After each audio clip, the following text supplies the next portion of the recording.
तो दोस्तों आज के इस वीडियो लेक्चर में मैं आपको बताऊंगा कि कैसे आप वर्ड डॉक्यूमेंट में एक टेबल इंसर्ट कर सकते हैं और कैसे आप टेबल पे वर्क कर सकते हैं। तो चलिए दोस्तों स्टार्ट करते हैं। तो दोस्तों मेरी एक वर्ड की फाइल ओपन है। अब मैं इसमें आपको बताऊंगा कि कैसे आप इसमें पहले टेबल इंसर्ट कर सकते हैं। तो टेबल इंसर्ट करने के लिए सबसे पहले आपको यहाँ पर इंसर्ट पे जाना है। यहाँ पे आपको टेबल शो होगा और यहाँ पे आप टेबल पे क्लिक करेंगे। तो देखिए पहला तरीका तो है कि आपको कितनी रो चाहिए उतनी रो सेलेक्ट कीजिए और कितने कॉलम चाहिए उतने कॉलम सेलेक्ट कीजिए और आपके ये टेबल क्रिएट हो गई है। ये तो था पहला तरीका। अब मैं इसको वापस करता हूँ, मैं आपको दूसरा तरीका बताता हूँ। दूसरा तरीका है आपको यहीं इंसर्ट पे जाके टेबल पे जाना है और यहाँ पर इंसर्ट टेबल पे क्लिक करना है। यहाँ पर आपको बताना है कि आपको कितने कॉलम चाहिए और कितने रोज चाहिए। तो मान लीजिए मुझे 5 कॉलम चाहिए और मुझे 4 रोज चाहिए, 4 रोज चाहिए और मैं इसको ओके कर दूंगा। तो देखिए मेरे 5 कॉलम आ गए, 1 2 3 4 5 और 4 रोज हो गई हैं। ठीक है, तो ऐसे आप एक टेबल को इंसर्ट कर सकते हैं। अब आपको इस टेबल में अगर कोई फॉर्मेटिंग करनी है तो आप इसके लिए क्या कर सकते हैं। देखिए आपको ये टेबल कलर करनी है तो आपको इसको टेबल को सेलेक्ट करना है। सेलेक्ट करने के लिए आपको यहाँ पे देखिए यहाँ पर एक कर्सर शो हो रहा है आपके टेबल के बिल्कुल लेफ्ट हैंड साइड में टॉप पर। इस पर आप क्लिक करेंगे तो टेबल आपकी सेलेक्ट हो जाएगी। इस पर क्लिक करने के बाद आपको देखिए यहाँ पर टेबल स्टाइल पूछ रहा है कि आपको कैसा टेबल रखना है। वो आप यहाँ से फॉर्मेट कर सकते हैं, जो भी फॉर्मेट में आपको चाहिए आप वो फॉर्मेट पिक कर सकते हैं। आपको ऐसा चाहिए ऐसा चाहिए, जैसे सपोज कीजिए मैंने ये पिक कर लिया। उसके बाद अगर आपको अपने टेबल में कुछ कलर्स भी चाहिए तो आप यहाँ से कलर भी ले सकते हैं। आपको ग्रीन चाहिए, आपको स्काई ब्लू चाहिए, ब्लू चाहिए, पर्पल चाहिए, जैसा भी आप चाहेंगे वैसा आपको कलर मिल जाएगा। मैंने ये कलर ले लिया तो देखिए मेरे इसमें कलर भी आ गया है और मेरा स्टाइल भी टेबल का चेंज हो गया। तो दोस्तों ये तो था टेबल इंसर्ट करना और उसको कैसे आप कलर करना चाहते हैं ये तरीका। अब इसमें कुछ फॉर्मेटिंग भी मैं आपको सिखाता हूँ। सपोज कीजिए हमें कुछ डाटा डालना है टेबल पे। पहले मैं डाटा डाल के आपको दिखाता हूँ। आप लोग स्टूडेंट हैं तो मैं स्टूडेंट से रिलेटेड कुछ डाटा यहाँ पर डालता हूँ। मान लीजिए मैं किसी के कुछ स्टूडेंट्स के मार्क्स यहाँ पर डालना चाहता हूँ। तो सबसे पहले मैं यहाँ पर लिखूँगा सीरियल नंबर, फिर मैं टैब दबा के नेक्स्ट उस पर जाऊँगा। दूसरे कॉलम में मुझे चाहिए नेम। तीसरे कॉलम में मैं सब्जेक्ट का नाम लिख लेता हूँ। इस चौथे कॉलम में भी मैं सब्जेक्ट के नाम लिख लेता हूँ। नेक्स्ट कॉलम में भी मैं सब्जेक्ट का नाम लिख लेता हूँ। तो दोस्तों मैं साथ ही साथ आपको फॉर्मेटिंग भी सिखाता जाऊँगा कि आपको कैसे टेबल के अंदर ही, अगर आपको अब जैसे सपोज कीजिए मेरे 3 सब्जेक्ट तो मैंने लिख दिए, लेकिन इसके बाद अगर मुझे यहाँ पर एक और कॉलम चाहिए जिसमें मुझे मार्क्स लिखने हैं कि आपने कितने मार्क्स एक स्टूडेंट के आए हैं, तो मैं उसके लिए मुझे कॉलम बढ़ाना है। तो मैं कैसे बढ़ाऊँगा, मैं यहाँ पर राइट क्लिक करूँगा और यहाँ पे देखिए आपको इंसर्ट का ऑप्शन आ रहा है। आप यहाँ से सीधा इंसर्ट कॉलम टू लेफ्ट या राइट, जहाँ भी आपको चाहिए। आपको कहाँ पे चाहिए, हमको राइट में चाहिए तो हम यहाँ पर राइट क्लिक कर देंगे। तो देखिए मेरा एक कॉलम यहाँ पर बढ़ गया है। मुझे यहाँ पर लिखना है टोटल मार्क्स ऑब्टेन।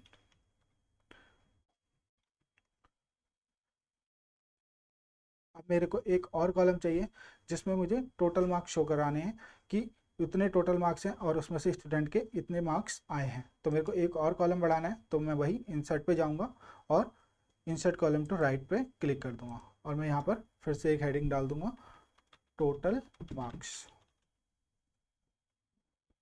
इसको करेक्ट कर देते हैं, मार्क्स। ठीक है। तो दोस्तों इसमें आपने सीखा कि कैसे आप कॉलम को ऐड कर सकते हैं अपनी टेबल के अंदर में। अब मैं थोड़ा और डाटा फिल कर लेता हूँ। ये सीरियल नंबर 1 है, ये 2 है, ये 3 है। ठीक है। अब मुझे मान लीजिए मेरे पास 5 स्टूडेंट हैं तो मुझे अब रो भी ऐड करनी है। देखिए ये जो पिलर साइज में होते हैं ये होती हैं हमारे कॉलम्स, और जो लैंडस्केप लाइंस होती हैं हमारी वो होती हैं रोज।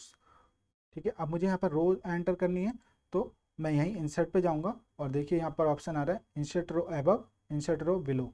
तो हमें नीचे चाहिए तो बिलो पे क्लिक करेंगे। देखिए एक और वो आ गई है। फिर हमें एक और चाहिए तो हम यहाँ पे बिलो कर देंगे।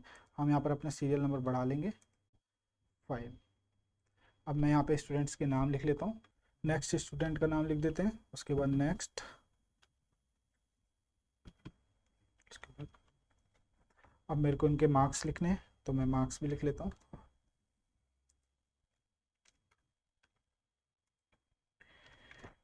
ये मैंने इनका डाटा प्रिपेयर करा है।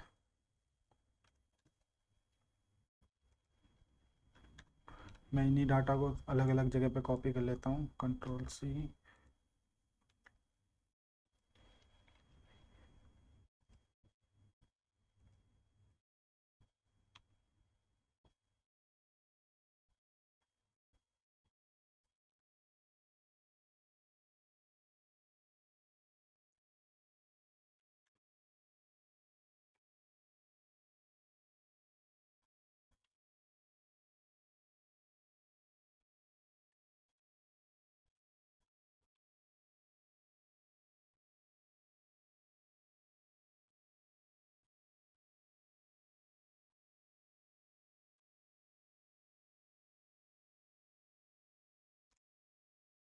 तो ये मैंने स्टूडेंट्स के मार्क्स लिख लिए।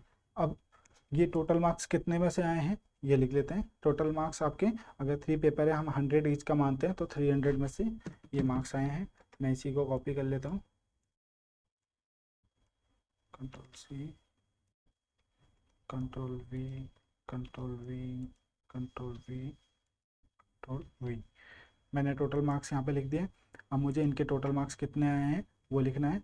तो पहले के 160 हैं,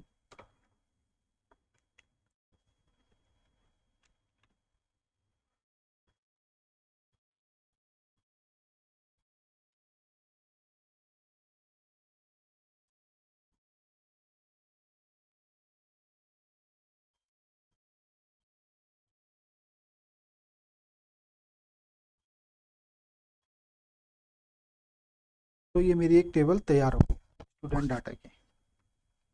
इसमें से मैं इसको थोड़ा करेक्ट कर लेता हूँ, करेक्ट होगा नहीं। तो ये मेरी एक टेबल प्रिपेयर होगी।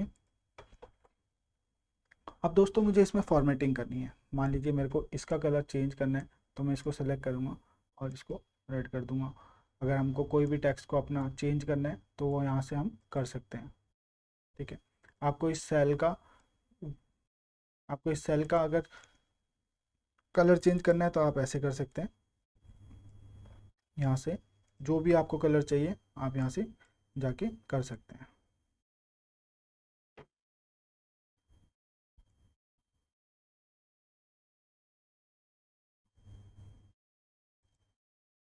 तो ऐसे हम इसका कलर चेंज कर सकते हैं।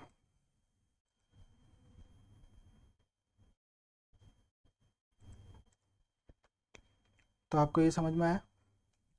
इसके बाद दोस्तों अगर हमें इसमें और कुछ चीज़ें देखनी है तो देखिए, हम यहाँ लेआउट पे जाएंगे। जैसे ही हमारा टेबल का सेक्शन ओपन होता है, हम टेबल पे क्लिक करते हैं तो ये यहाँ पे लेआउट का ऑप्शन आता है। अब यहाँ पर भी आपको, अगर आपको देखो यहाँ पर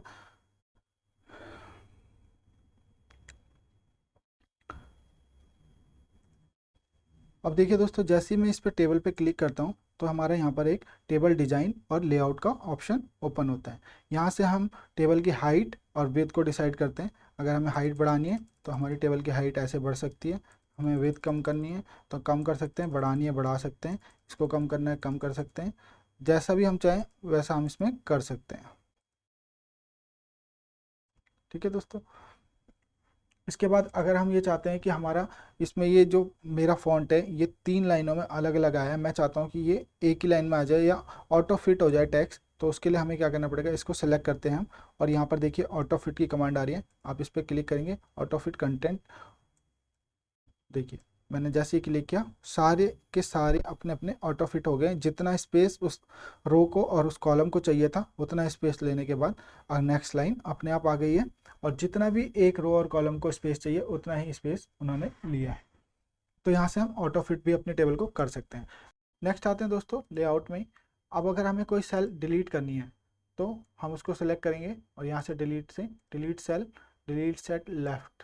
देखिए वो सेल डिलीट हो गई है। कोई सी भी सेल हमें डिलीट करनी है तो हम डिलीट पे जाके डिलीट सेल लेफ्ट सेल, आप कोई सी भी डिलीट करनी है वो आप देख सकते हैं, वो यहाँ से डिलीट हो जाएगी। अब मैं इसको वापस कर लेता हूँ एक बार। ठीक है, तो ऐसे आप इसको डिलीट कर सकते हैं। उसके बाद जो मैंने आपको बताया था कि आप कॉलम और रो कैसे इंसर्ट कर सकते हैं, मैंने माउस से बताया था आपको इंसर्ट पे जाके। दूसरा तरीका है, आप अपने टेबल पे क्लिक करेंगे, उसके बाद आपके पास ये लेआउट का ऑप्शन ओपन हो जाएगा। यहाँ से आप इंसर्ट अबव रो के लिए, इंसर्ट बिलो रो के लिए, ऐसे ये कॉलम के लिए और ये राइट में कॉलम के लिए, ये सारे ऑप्शन आते हैं।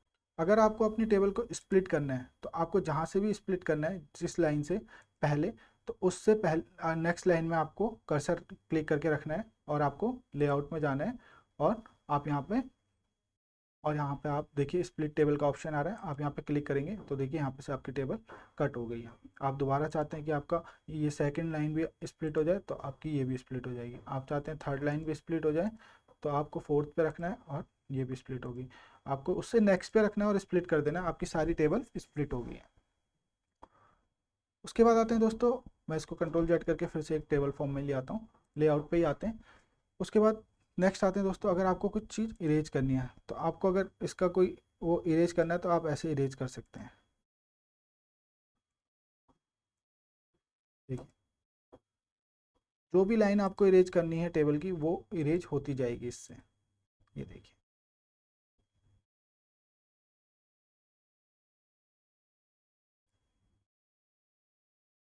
ये देखिए इरेज हो रही है। अब मैं इसको वापस कर देता हूँ। कहाँ से बताया था मैंने, इरेज यहाँ पे से। उसके बाद दोस्तों आते हैं कि आपको जैसे एक टेबल है, टेबल के अंदर आपके जैसे हिंदी इंग्लिश के मार्क्स हैं। इंग्लिश में आपने अगर मान लीजिए आपको इसके अंदर दो अलग अलग कॉलम्स और बनाने हैं आपको, तो आप वो कैसे बना सकते हैं। तो आपको उसके लिए करना पड़ेगा स्प्लिट सेल। स्प्लिट सेल यहाँ पे आप क्लिक कीजिए और यहाँ पे स्प्लिट सेल पे क्लिक कर दीजिए। और आपको कितने कॉलम चाहिए, 2 कॉलम चाहिए, रो आपकी एक ही चाहिए तो ओके। अगर आपको बढ़ाने हैं तो आप यहाँ से बढ़ा सकते हैं और ओके कर दीजिए। देखिए आपको एक ही कॉलम के अंदर 2 कॉलम अलग से बन गए। ये एक सेल जो है आपकी वो स्प्लिट हो गई है 2 पार्ट्स में। तो उसके बाद दोस्तों नेक्स्ट आते हैं, अगर आपको ये देखिए जैसे आपकी ये हेडर है, आपको इसमें ये हेडिंग लिखी हुई है, आप इसको इस टेक्स्ट को अलाइन करना चाहते हैं तो वो कैसे करते हैं। तो देखिए यहाँ पर आपके पास सारे ऑप्शन है। आपको इसको सेंटर पर रखना है, मिडिल में रखना है, आप जैसा भी अलाइन करना चाहते हैं यहाँ से आप टेक्स्ट को अलाइन कर सकते हैं। ठीक है, ये देखिए। नेक्स्ट आते हैं दोस्तों टेक्स्ट की डायरेक्शन पे। आपको मान लीजिए ये इंग्लिश जो आपने लिखा है, आप इसको इसकी डायरेक्शन चेंज करना चाहते हैं तो आपको आना है टेक्स्ट डायरेक्शन पे। आप देखिए यहाँ से आप टेक्स्ट डायरेक्शन चेंज कर सकते हैं। कैसे आप रखना चाहते हैं यहाँ पे क्लिक कर सकते हैं आप। देखिए नेक्स्ट आते हैं दोस्तों, अगर आपको अपने सेल का मार्जिन बढ़ाना है तो वो कैसे बढ़ा सकते हैं। आपको जिस भी सेल का मार्जिन बढ़ाना है उसको आप सेलेक्ट कीजिए। उसके बाद आप यहाँ सेल मार्जिन पे जाइए और आपको देखिए यहाँ पे आपको लेफ्ट में कितना बढ़ाना है, राइट में कितना बढ़ाना है, ये सारा यहाँ पर मैंने बढ़ा दिया, ओके कर दिया। देखिए इसका मार्जिन बढ़ गया। मैं इस टेक्स्ट की डायरेक्शन को भी एक बार चेंज कर लेता हूँ। ये मैंने चेंज कर लिया। अब मान लीजिए आपको ये पूरी सेल को मर्ज करना है तो आप वो कैसे कर सकते हैं। तो आपको उसके लिए पहले पूरी सेल को सिलेक्ट करना है, उसके बाद यहाँ पे मर्ज सेल पे क्लिक कर देना है। देखिए ये सारी की सारी सेल आपकी मर्ज हो गई है, लेकिन ये थोड़ा सा अनफॉर्मेट तरीका हो गया तो इसको कंट्रोल जेड कर लेते हैं। नेक्स्ट आते हैं दोस्तों, अगर हमको ये टेबल हटा के, मान लीजिए हमें ये टेबल नहीं रखनी, हमको इसको केवल डाटा को रखना है लेकिन ये टेबल हटानी है, तो हम वो कैसे कर सकते हैं। तो उसके लिए हमें टेबल को सिलेक्ट करना है, लेआउट पे जाना है और ये देखिए कन्वर्ट टू टेक्स्ट का यहाँ पे ऑप्शन आ रहा है। आप इसको क्या करना चाहते हैं, पैराग्राफ मार्क्स करना चाहते हैं, कॉमास लगाना चाहते हैं, अदर्स लगाना चाहते हैं या टैब्स पे। तो मैंने टैब्स पे सिलेक्ट किया, ओके। देखिए हमारा वो टेबल हट गया, खाली हमारे मार्क्स और हमारी बाकी चीज़ें कंटेंट वैसा ही है, बाकी टेबल हमारी हट चुकी है। तो दोस्तों एक बार फिर से टेबल डिज़ाइन में आ जाते हैं। इसमें कुछ चीज़ें रह गई थी जो मैं आपको एक बार फिर से बता देता हूँ। देखिए आपको अगर अपने टेबल का बॉर्डर मोटा करना है या बॉर्डर बनाना है तो आप इसको टेबल को सेलेक्ट कीजिए और यहाँ बॉर्डर पे जाइए। आपको कैसा चाहिए, ऑल बॉर्डर्स, यहाँ से क्लिक कर सकते हैं। आपको क्या थिकनेस चाहिए वो थिकनेस आप यहाँ से चेंज कर सकते हैं ऑल बॉर्डर्स पे क्लिक करके। देखिए जो भी आपको चाहिए। उसके बाद बॉर्डर स्टाइल कैसा चाहिए आपको, बॉर्डर स्टाइल आपको ऐसा चाहिए, ऑल बॉर्डर कर दीजिए, आपका सारा बॉर्डर ऐसा हो जाएगा। तो आई होप दोस्तों आपको अच्छे से समझ आया होगा कि कैसे आप टेबल को इंसर्ट करते हैं, कैसे उसमें फॉर्मेटिंग करते हैं, कैसे उसमें टेक्स्ट डालते हैं, कैसे आप टेबल को स्प्लिट करते हैं। मैंने सारी चीज़ें आपको वन बाय वन अच्छे से बताई हैं। आई होप आपको अच्छे से समझ आएंगी। अब मिलते हैं अपने नेक्स्ट लेक्चर में, तब तक के लिए thank you so much, bye bye, take care.